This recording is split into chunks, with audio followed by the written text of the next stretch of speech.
Good morning, नमस्कार, आदाब, सत श्री अकाल दोस्तों। ये है आपका अपना प्रिय डॉक्टर आदि कश्यप मुंबई चा मानुस। आज रविवार का दिन है, सुबह का समय है। मैं भी चाय की चुस्कियां ले रहा हूं और आप भी चाय की चुस्कियां ले सकते हैं। दोस्तों, वीरता की गाथाएं तो आपने बहुत सुनी होगी, लेकिन आज की ये विशेष कहानी एक ऐसे वीर के बारे में है जो हार कर भी जीत गया। कहानी का शीर्षक है हार की जीत और भेजने वाली है सविता उपाध्याय गुरुग्राम से। सविता जी, बहुत बहुत धन्यवाद इस कहानी को भेजने के लिए, और इसी तरह से आप अच्छी अच्छी कहानियां भेजती रहती हैं। ज्यादा समय नहीं लूंगा, एपिसोड नंबर है 1566। शुरुआत करता हूं इस कहानी की कुछ इस प्रकार। दोस्तों, अश्वपति एक राजा हुआ करता था। एक छोटा सा राज्य था।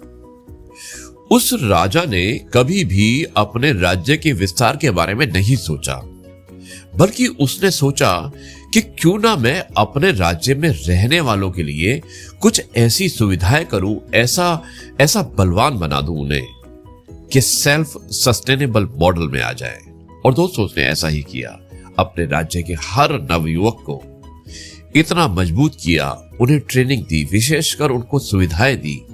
राज्य ने अपने राज्य के अंदर रहने वालों को, जो राजा था अश्वपति, उन्हें अडॉप्ट कर लिया, यानी कि उन्हें स्वीकार कर लिया और उन्हें अपने ही खर्चे पर सबको एक पराक्रमी इंसान बनाया, सबको इंटेलिजेंट इंसान बनाया। और हुआ ये कि उस राज्य में जब भी कोई बच्चे का जन्म होता था तो राजा राज्य के नाम से उसका सारा खर्चा उठाता था, उसे पढ़ाता लिखाता और इतना बलवान बना देता कि अगर कोई भी सामने आए तो उससे हिम्मत से मुकाबला कर सके। अब हुआ यूं कि उस समय सिकंदर भारतवर्ष पर लड़ाई कर रहा था और उसने लगभग पूरे भारत पर कब्जा कर लिया था और आखिर में उसने पोरस से लड़ाई की। हालांकि युद्ध बहुत लंबा चला, लेकिन पोरस को उसने हरा दिया। अब पोरस को हराने के बाद जब सिकंदर वापस जा रहा था तो लालच का कोई अंत नहीं होता। उसने सोचा कि चलो आसपास के राज्यों को भी जीत लिया जाए, और उसने रात के समय में अश्वपति के राज्य पर आक्रमण कर दिया।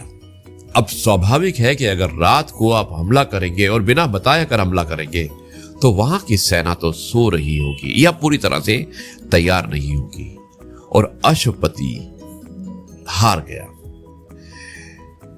अश्वपति को बंदी बना लिया गया और सिकंदर ने मजाक में कहा कि चलो ठीक है, कोई बात नहीं, हमने आपको हरा दिया, लेकिन हम आपके कुत्तों को, क्योंकि अश्वपति के 4 बहुत ही प्रिय कुत्ते थे, उसने कहा कि आपके कुत्ते अगर मेरे एक शेर को हरा देंगे तो मैं आपको राज्य वापस दे दूंगा।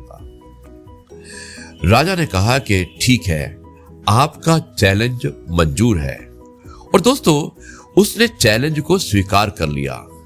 अब कुत्तों और शेर के बीच में लड़ाई शुरू हो गई और देखते ही देखते जो अश्वपति के 4 कुत्ते थे उन्होंने शेर को लहूलुहान कर दिया। शेर भागने को अंत में मजबूर हो गया। यह देखकर सिकंदर बहुत ही आश्चर्यचकित हुआ और उसने कहा कि जिस राज्य के कुत्ते भी इतने पराक्रमी होते हैं, वहां की सेना को हम कैसे हरा सकते हैं। बड़ा आश्चर्य था कि हमने कैसे वहां की सेना को हरा दिया, जहां के कुत्ते भी इतने ताकतवर हैं, इतने पराक्रमी हैं कि शेर तक को उन्होंने भागने के लिए मजबूर कर दिया। इस पर अश्वपति बोला, पहले मुस्कुराया, फिर हंसा और फिर बोला कि यदि आपने छल ना किया होता तो आज युद्ध आमने सामने का होता और परिणाम कुछ और होता। जीतते हम और हारते तुम। अब क्योंकि तुमने छल किया है, इसलिए जीत तुम्हारी हुई है।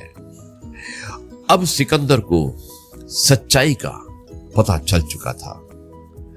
सिकंदर के पास मुंह लटकाने के सिवा कोई भी चारा नहीं था। इसलिए दोस्तों, अगर आप सच में बलवान हैं तो आपको छल करने की जरूरत नहीं है। अगर आप सच में होशियार हैं तो आपको किसी तरह का कपट करने की जरूरत नहीं है।